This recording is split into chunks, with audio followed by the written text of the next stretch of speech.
Olá, olá pessoal, tudo bem? Bom, semana passada eu trouxe para vocês a informação sobre o atestado médico digital. Bom, eu falei sobre o Atesta CFM do Conselho Federal de Medicina. Pois bem, veja bem.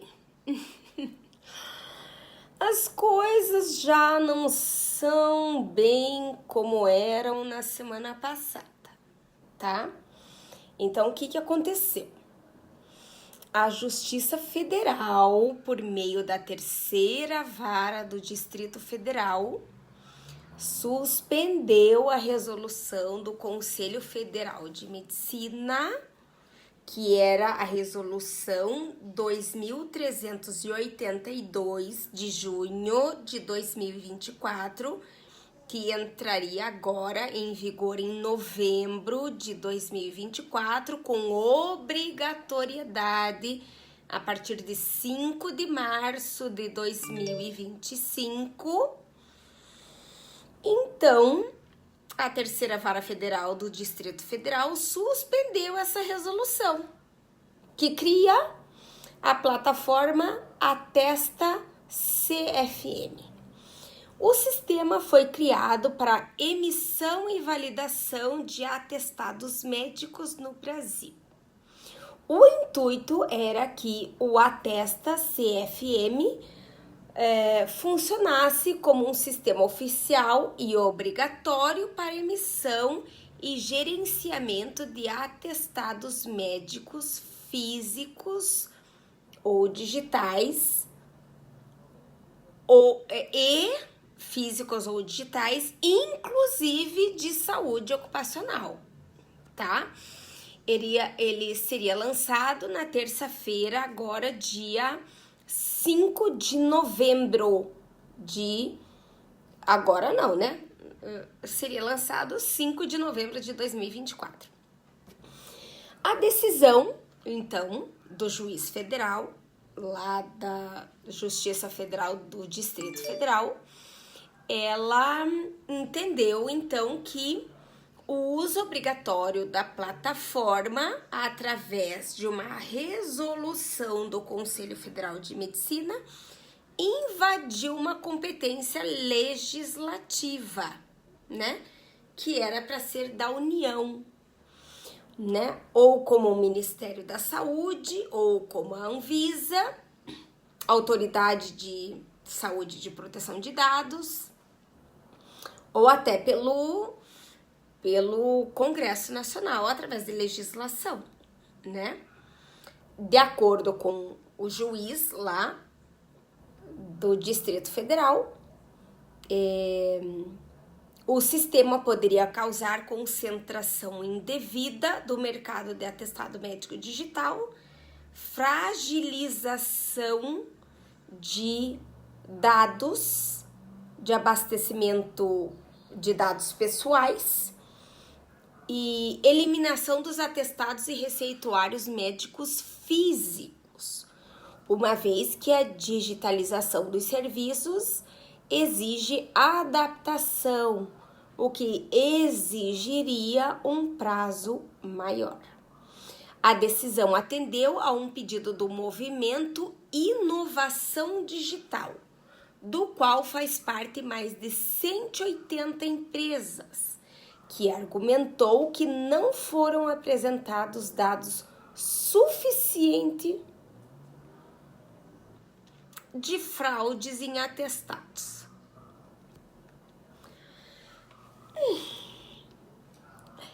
Conforme, né, o portal do Conselho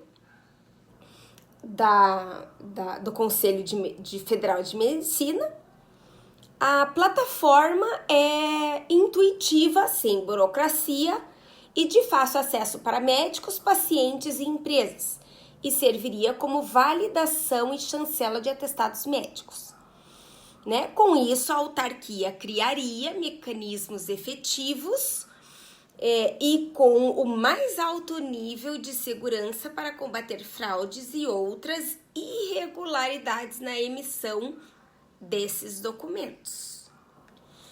Dados do Conselho Regional de Medicina do Estado, por exemplo, da Bahia, mostram que 21% dos atestados verificados pela entidade são falsos.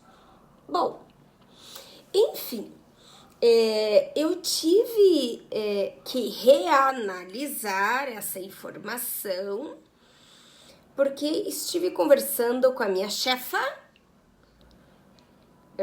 Alessandra Lucchesi, extraordinária, Alessandra Lucchesi, advogada trabalhista mais sensacional que eu conheço. Enfim, e a gente conversando sobre o assunto, eu falei assim, chefa, você tá falando que o que eu disse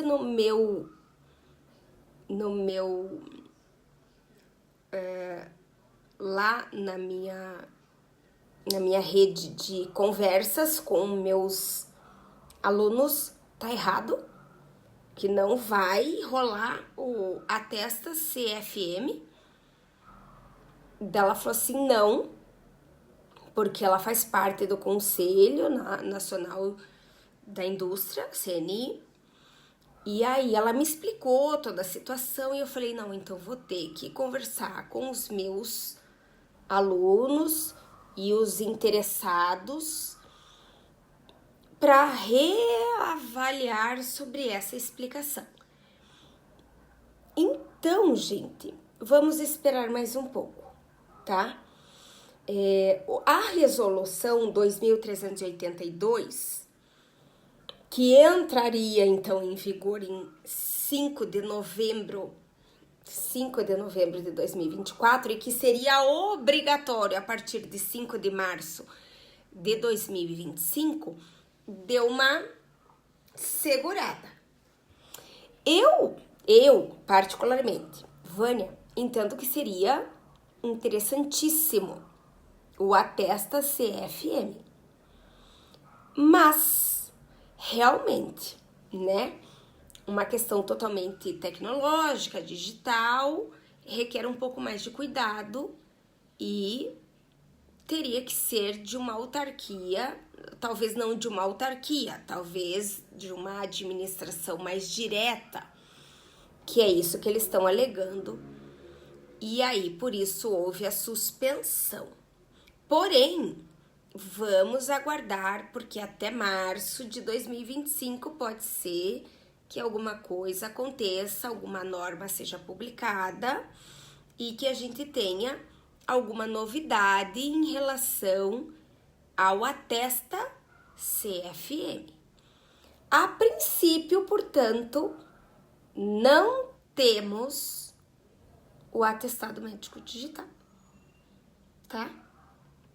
Então, mantemos a continuidade do atestado físico.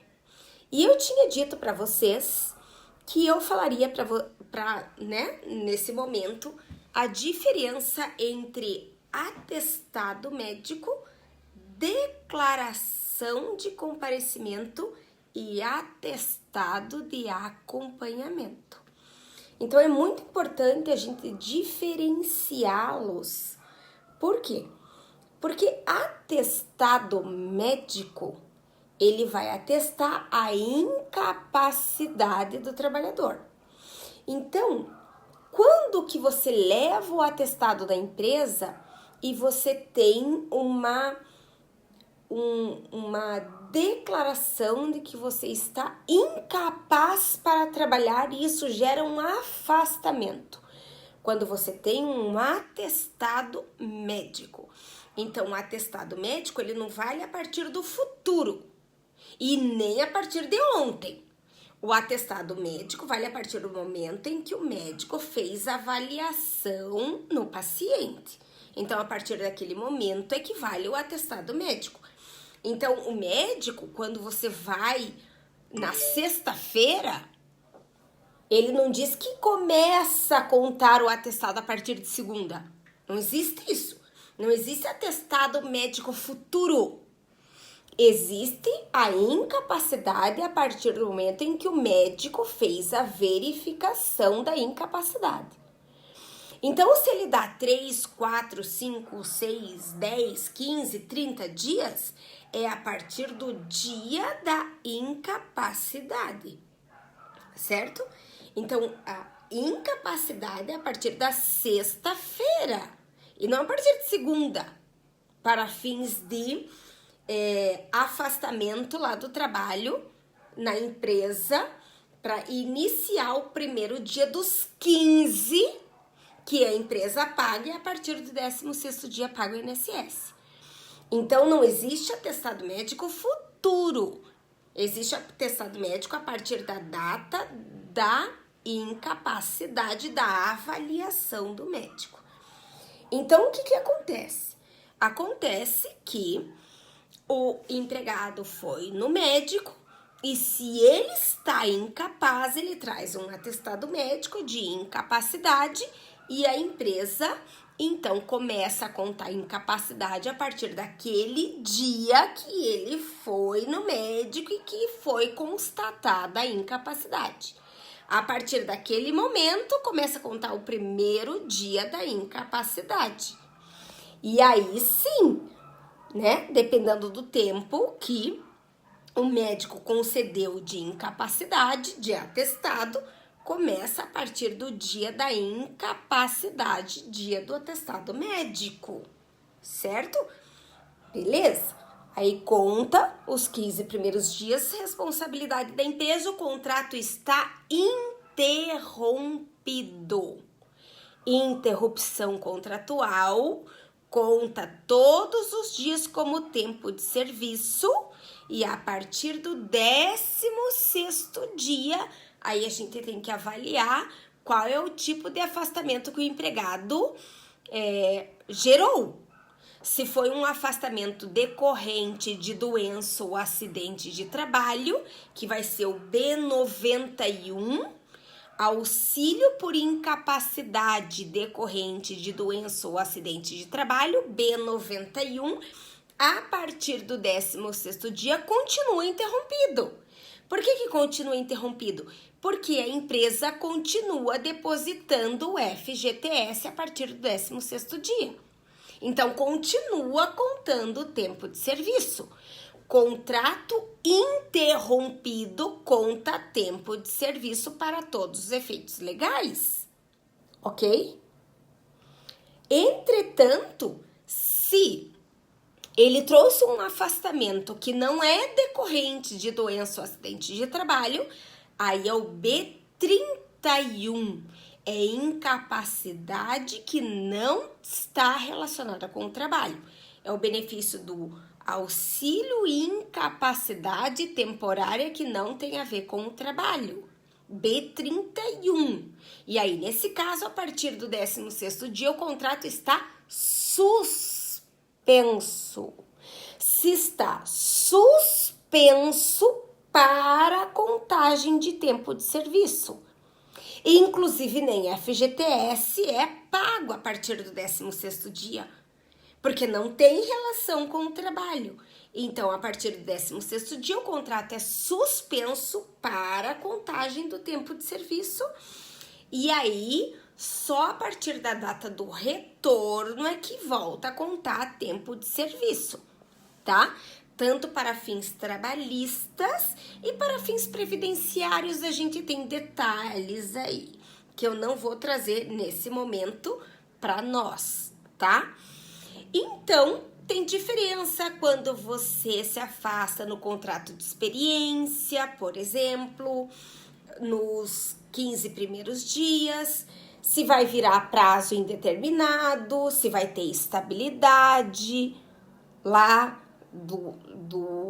da Lei 8.213 de 91, se vai gerar estabilidade, se não vai, né? Agora, se vai aplicar a súmula do TST, temos que analisar. Agora, se não for do trabalho, tá suspenso o contrato. Para de contar, quando ele voltar a trabalhar, conta da data que suspendeu o contrato de trabalho. Isso é atestado médico. Outra condição é quando a gente está falando de declaração de comparecimento. Declaração de comparecimento não está escrito em lugar nenhum na legislação que a empresa é obrigada a abonar o período em que ele estava sob consulta ou exames. Não está escrito, salvo na condição de gestante, que daí a CLT traz um artigo específico que fala que na condição de gestante ela tem direito a pelo menos no mínimo 6 períodos de comparecimento a exames e demais consultas, tá? Se não for uma mulher no período da gestação, aí declaração de comparecimento fica a critério da empresa ou por determinação de acordo ou convenção coletiva, tem que analisar sempre convenção, acordo coletivo, se abona o período, porque eu não estou incapacitado. Eu fui apenas no médico ou num exame comparecer para fazer uma consulta ou realizar um exame. Então, isso não caracteriza uma incapacidade, não é um afastamento. Ou seja, eu não estou incapaz. Então, nesse caso, a Previdência não paga nada. Não começa a contagem dos 15 primeiros dias para fins de previdência social. Então, é a empresa que é responsável por esse período. E se é a empresa que é responsável por esse período, a gente tem que analisar se é uma incapacidade ou se é apenas uma declaração de comparecimento. A declaração de comparecimento, eu estive sob consulta das 10 ao meio-dia. Se eu estive sob consulta às 10 ao meio-dia, então à tarde eu tenho que trabalhar. Conta normal meu período de trabalho à tarde. Eu tenho que trabalhar. Conta normalmente. Então, é um dia que você teria abono do período em que você estava sob consulta ou exame médico. Certo? Isso. E se é atestado, aí tudo bem. Atestado e incapacidade de um dia, ok. Aí a empresa paga um dia de atestado, que é diferente de declaração de comparecimento. Que também é diferente de atestado de acompanhamento. Veja, nós não temos na legislação escrito nada que fale ainda sobre o auxílio doença parental. Isso quer dizer que o atestado é exclusivo para pessoa incapaz segurado da Previdência Social e não acompanhamento de dependente. O que isso quer dizer? Isso quer dizer que se eu estou acompanhando alguém, eu não estou incapaz. Se eu não estou incapaz, a empresa não é obrigada a pagar o meu dia de falta, de ausência ao serviço. Isso não está previsto na legislação trabalhista nem na previdenciária. Então, também fica a critério da empresa, regimento interno, regulamento interno da empresa ou convenção e acordo coletivo estipular a regra para atestado de acompanhamento, tá? Está na CLT, artigo 473 da CLT, para acompanhamento de filho até 7 anos de idade, 1 dia por ano. 1 dia por ano está justificada a ausência ao serviço, ou seja, a empresa não pode descontar, justifica-se a falta um dia por ano para acompanhamento de filho de até 7 anos. Artigo 473 da CLT. Porém, pode a convenção coletiva estabelecer um período maior e estender a possibilidade de pessoas que você possa acompanhar.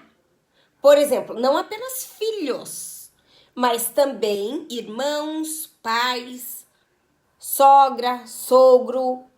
Aí a convenção coletiva é que vai determinar. E ela também vai determinar a quantidade de dias.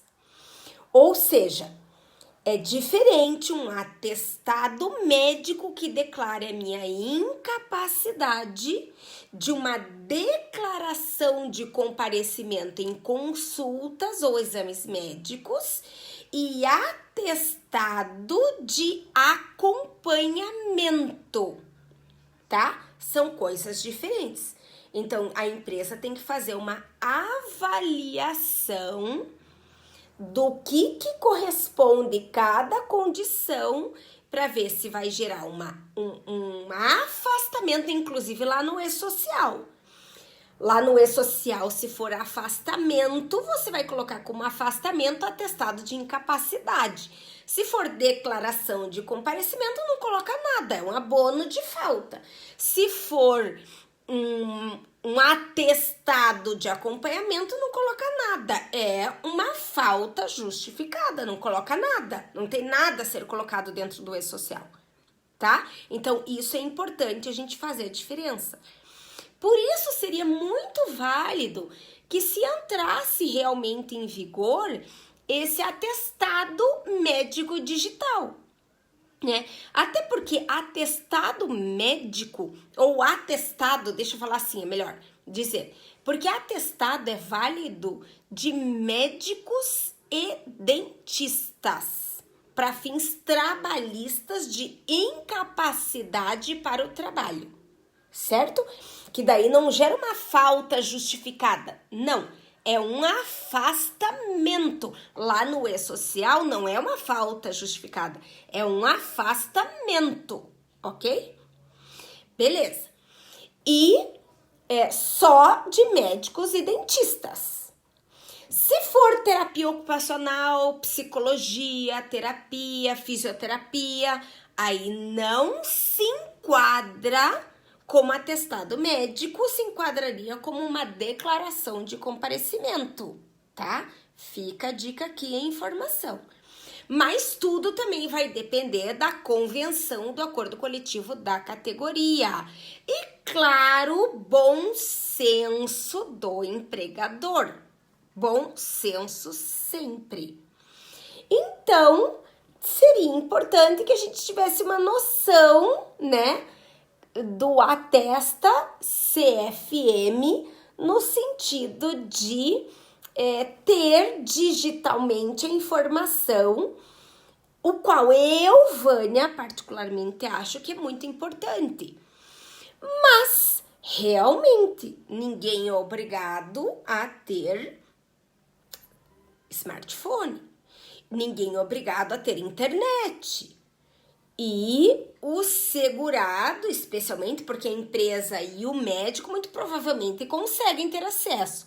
Mas o empregado necessariamente não é obrigado. Então, vai ser reavaliada essa condição do atesta CFM e vamos aguardar o que vai decidir aí as cenas dos próximos capítulos.